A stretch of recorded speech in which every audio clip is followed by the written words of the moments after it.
You know, when I moved back here at the end of 2020, I was blown away by how much art and how much culture and how much just vibrancy is happening in Bridgeport. I feel like Bridgeport has this reputation that it's not the Bridgeport I know growing up here, right? It's a very negative sometimes reputation, and it's not what I seen when I moved back here. There's so many activists and artists and creatives that are trying to make a difference here and are making a difference here.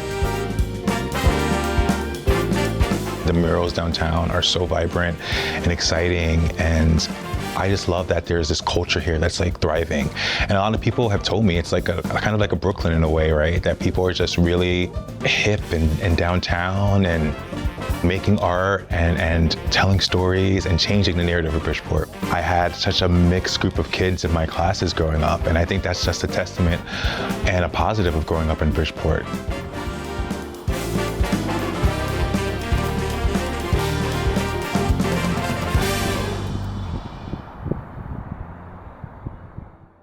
To have teachers who really looked out for you and made you feel seen, that was just so important to my development.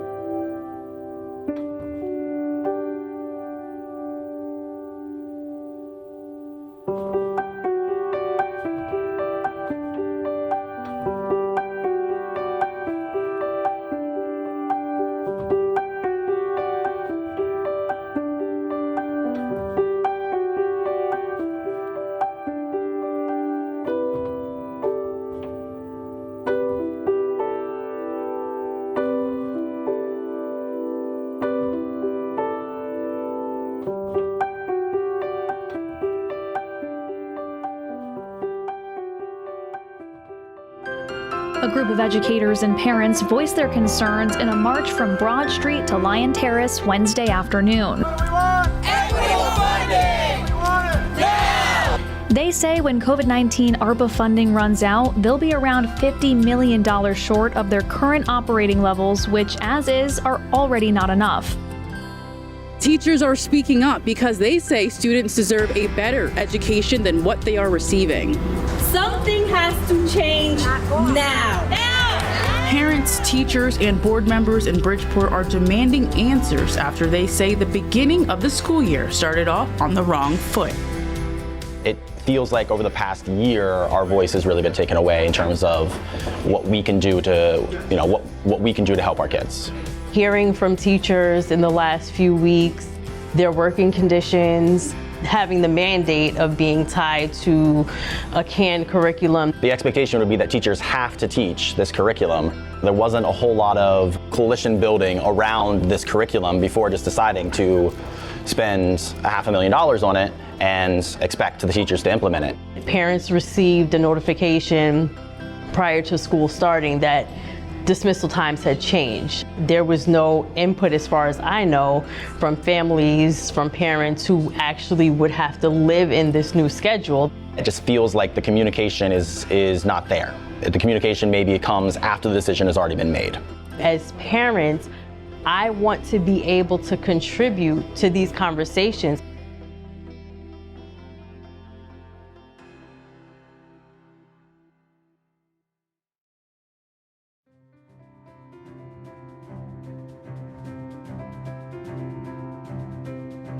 The next speaker is Angelina Van Notem. You called a panicked half day at 11:20, causing our parents, teachers, and school bus drivers to scramble to get our kids home safely, and inevitably causing greater amounts of fear in the community due to how rushed it was. If you don't see how that caused more fear, then you are really not paying attention. You continue to make decisions with what seems like no care or forethought on what your community thinks. The consensus in this community is that you do not care about us. What are you going to do to change that? Listen or leave.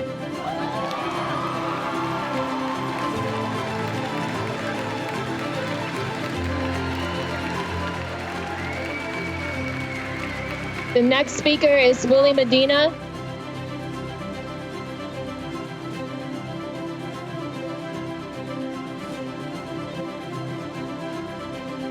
This is for you guys. I believe in you. I'm here for you. You are capable of great things. You are 10 respected. seconds. You are listened to. You are unique. You are worth it.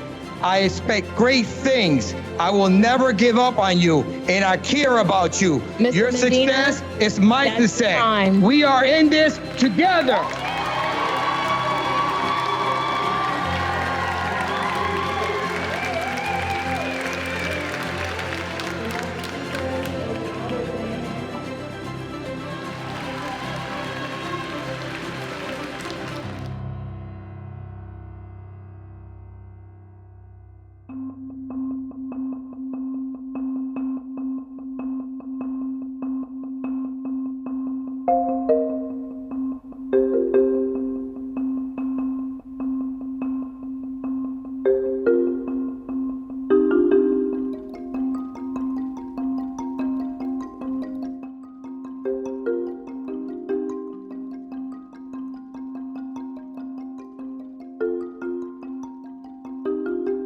In a nutshell, the current year budget was adopted with a $26 million one-time revenue, if you want to call it a gap. That $26 million is going to be carried forward as a deficiency into next fiscal year. I would like to see a list of basically every single position side by side, pre-COVID, post-COVID, with a salary next to it. Anybody who's looking at a student and providing direct-to-student services should be the very, very last on the chopping block. Have what we have expended up to date. We have those papers now in front of us. And also there's a forecast that is standing in front of us for the 24-25 general operation budget, meaning forecast, meaning what are we expected to spend, but yet it's being given to us now. You and I, you as chair today, and us as a board member on our side, this was given to us now. And again, our chair is not on right now, but this is the stuff that we've been asking for months and months and months. That way we can get ahead of this game and work as a unit. So I thank you, Nestor, for taking the time.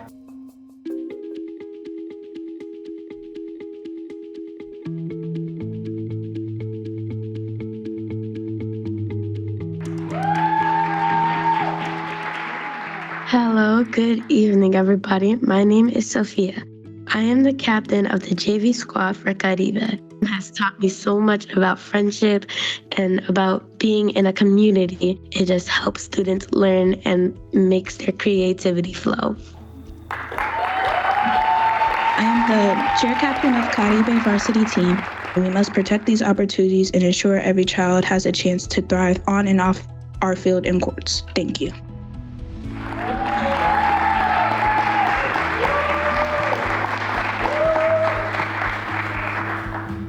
I am a parent, and my daughter is actually here. And it is thanks to Caribe and her coaches and her teachers that have supported her through this time. She is now at the top of her class. Basketball has motivated me to do well in school and helps us look forward to the school day. This program also lets people out of their comfort zone and make new friends, and they make incredible memories. It really does make a difference in every player's life. Thank you. Caribe should never, ever be discussed or touched in any way. It comes directly from Title IV, from the federal government to Connecticut to you. It has no place to be put in any other area or budget item. The other issue that's going on here is you have too many people down in the executive office. You hire back too many assistant superintendents. You have too many people in the front office and not enough resources for the school. One of the problems that is happening with this board is you have walked away from student-first budgeting. Everything that comes from funding should start at the student, and then you decide what you cut from the adults.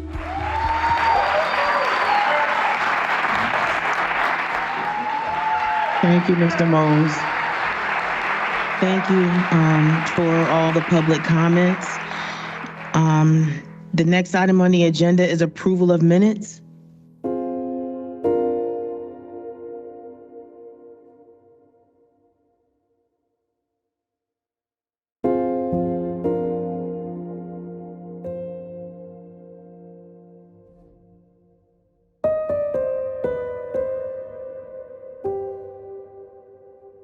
The one that comes to mind immediately is that our relay program is now gone. Relay is a training. They call themselves a teacher accreditation training. There's a lot written about them. They're a for-profit group. The only people who make out in this whole deal is Relay. We pay $2 million, but they originally wanted $8 million. We've gotten out of that contract. Some of us thought we never should have gotten into the contract. And so luckily we're not in it anymore. Some of these positions I know that you're eliminating are positions that were created that never should have been created for this academic year, the 24-25 year. If you look at the central office savings, that number on yes, sir, the proposed staff reduction slide, that $4,357,000 is probably what I say 80 to 90% of that price tag right there is the positions that we put in year and a half. Probably I would say a year. Okay.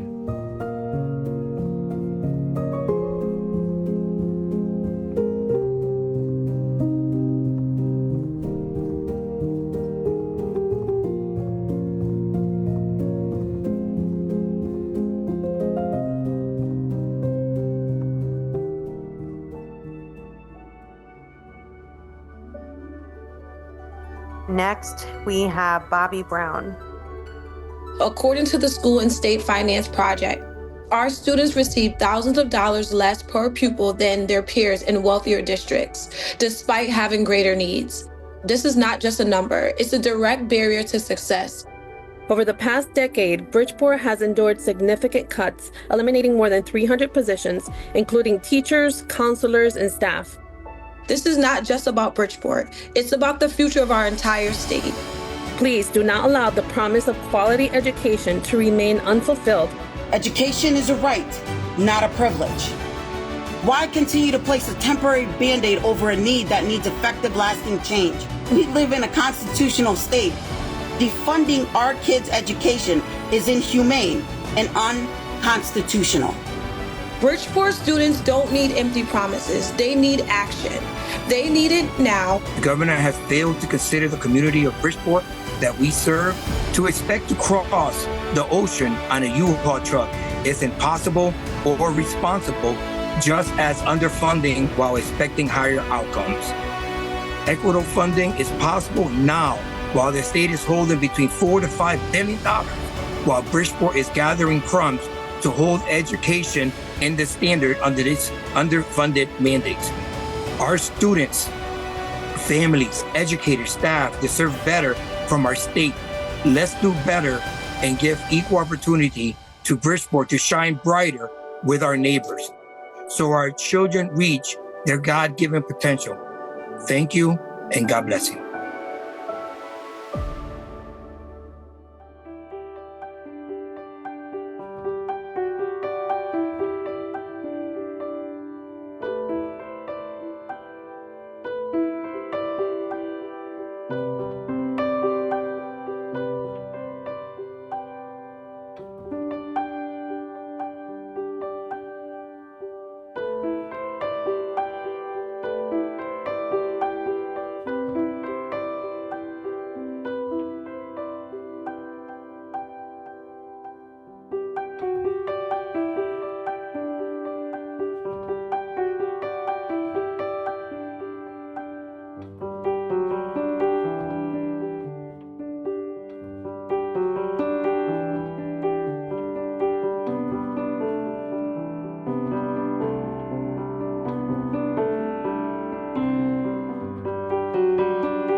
City Council is representatives of our community.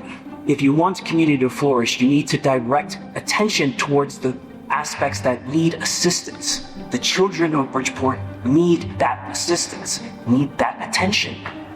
To have a community prosperous, you need to focus on our future. To then turn your backs on the community, people who want better for Bridgeport, shows us what exactly?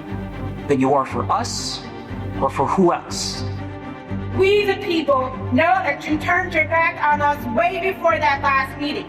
You turned your back on us when you refused to fully fund education. And you certainly turned your back on us when you harassed voters, forged their signatures on absentee ballot applications, and steal their ballots. And for that back turning, you should resign. Nobody elected your family and we didn't elect your friends. No one voted for your cronies and nobody wants amends. You're the ones we voted for, so you must take the blame for causing the people of Bridgeport to live through so much pain. Well, you'll probably tell us, wait, no one's been convicted of a crime. Well, we've been waiting for accountability for a long time. And mothers are still telling their kids, don't be like these fools. And fathers are still asking why you all don't play by the rules. You've been in power long enough and people are still poor because your corruption keeps real money from knocking at our door. Our schools are still underfunded because you don't want us to live. Everyone wants to take, but who among you wants to give? Yes, you will be remembered very well. And if I live a long life, all the stories I will tell of many who are struggling, of sickness, death, and grief, while you stole their voices and their votes, a Ganem era thief. You all say that you're innocent, but the stacks of ballots just appeared and you never go along with that kind of stuff around here. But that just isn't the point, see? The people voting others for you. If you didn't commit these crimes, well then my job is turning up your children.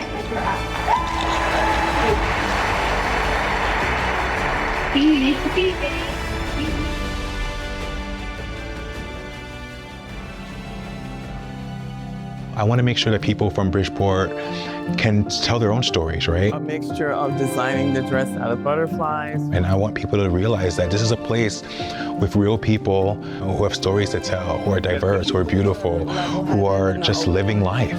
Art is all about inspiring others, so my tagline is Art to Inspire.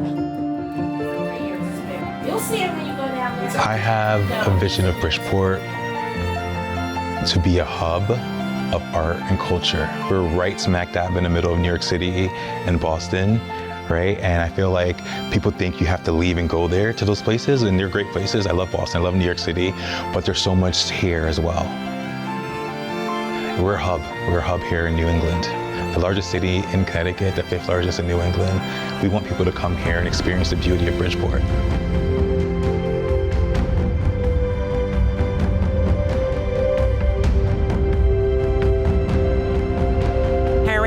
And children matter, and we are always going to be the forefront of education. Over the past year, our voice has really been taken away. Having the mandate of being tied to a canned curriculum. You called a panicked half day at 11:20. Dedication of our teachers and school staff is admirable, and they should be treated with the utmost dignity and respect. Only through clear and honest communication can we work together to ensure safety, well-being, and the success of our students. I believe in you.